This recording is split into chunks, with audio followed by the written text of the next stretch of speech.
It's lovely to be here, thank you.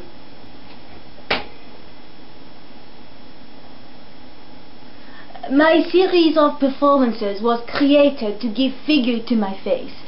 It is an artwork that lies somewhere between figuration, disfiguration and refiguration, in a body that is sometimes subject, sometimes object, even attempting to unsubscribe from tradition in order to challenge a society that designates the models we should integrate, be they those of art history, magazines or advertising. The women we should be, the art we should produce, and the thoughts we should think.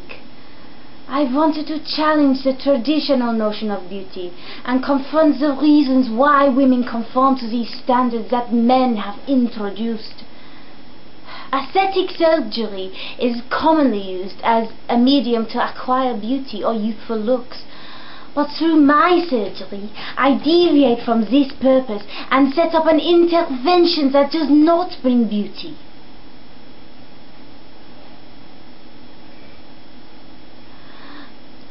The idea of my surgery was to combine the facial features of various beautiful women from art history onto my own face.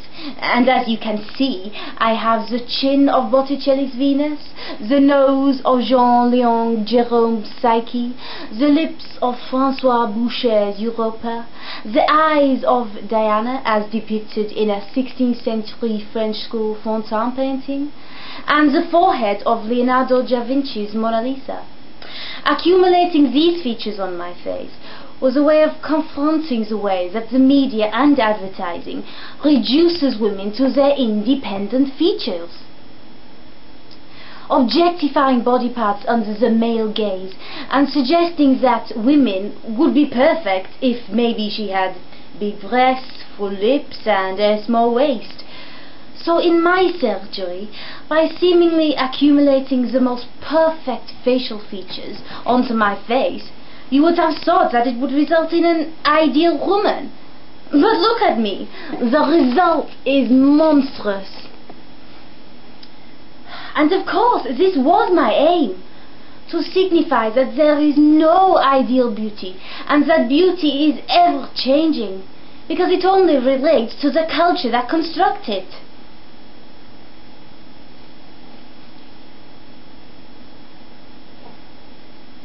It is not me that feels the pain. It is the viewers that hurt.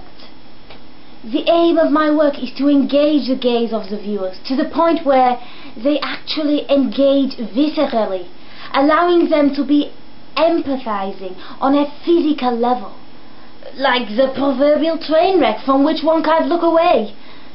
I think this is the only way to make people ask questions about society and realize the self-normalization into society's ideals that you spoke about earlier. My body on the operating table, with a needle through my lip, is the antithesis of the airbrushed beauties in contemporary media, and for that matter, most historical representations of the female in Western art history. My hair and skin are not polished and flawless. I do not demurely cast my eyes, nor flutter them to be flirtatiously inviting. With my flesh pierced and prepared for impending incisions, I hope I am difficult to look at.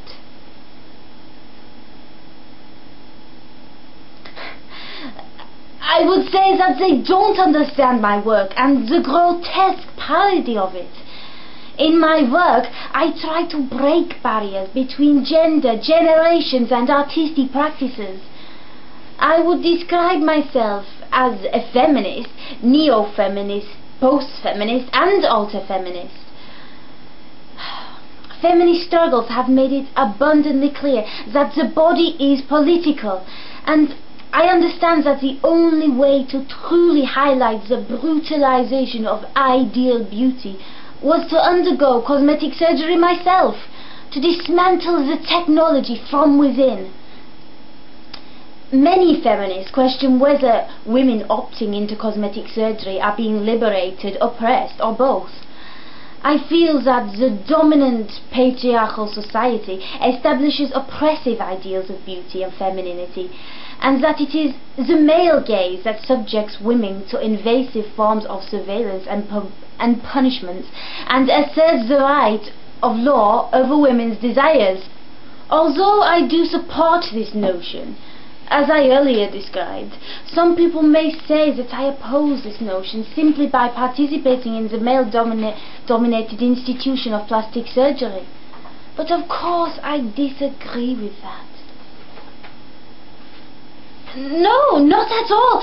I do not object to plastic surgery as a technology, because I believe that your soul is constantly in a flux of change, and therefore you should be able to change your outward appearance to reflect the inside.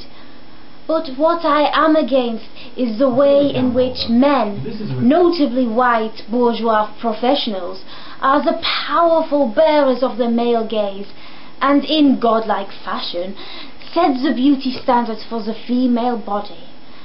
A woman's body becomes the primary site of her femininity, and as such must necessarily be beautiful. Plastic surgery is a medium that is utilized almost exclusively to help women attain ideals of physical perfection. Women can finally look like the supermodels and celebrities we see in commercials or in magazines. Yet my goal is totally different. It is not for a unified, beautiful whole, a lovely specimen that men can gawp at, but rather to create something grotesque, something unfuckable. The